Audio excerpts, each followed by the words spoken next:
Donc hier, le thème de la négociation, c'était la protection sociale. A eu lieu un groupe technique paritaire pour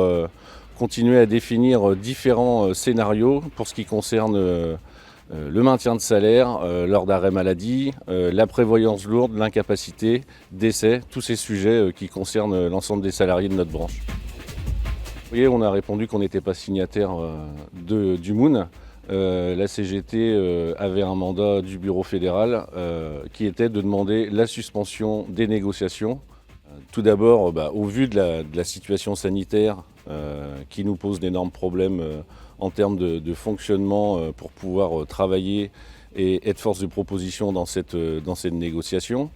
Et dans un deuxième point, la fédération demande la suspension de cette négociation pour que justement on puisse pleinement se concentrer sur la situation de nos syndicats, des salariés, des entreprises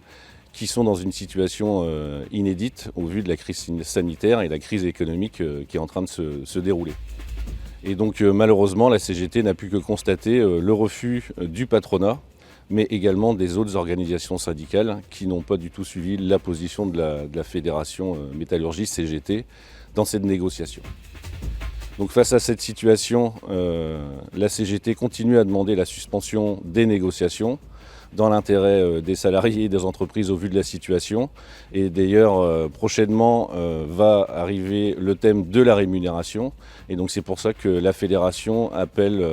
à la mobilisation pour 2 dates, qui sont le 20 novembre, où on appelle les syndicats à aller à l'information sur cette négociation dans les entreprises pour aller au contact des salariés, pour échanger avec eux pour ce qui va être négocié sur ce thème de la rémunération. Et donc nous avons une seconde séance de négociation le 11 décembre, toujours sur ce thème de la rémunération, où là aussi on appelle à la mobilisation à partir de l'entreprise,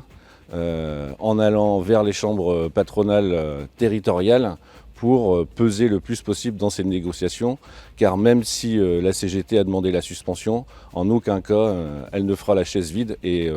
portera ce qu'elle aura apporté dans l'intérêt de nos syndicats et des salariés de la métallurgie et de notre branche.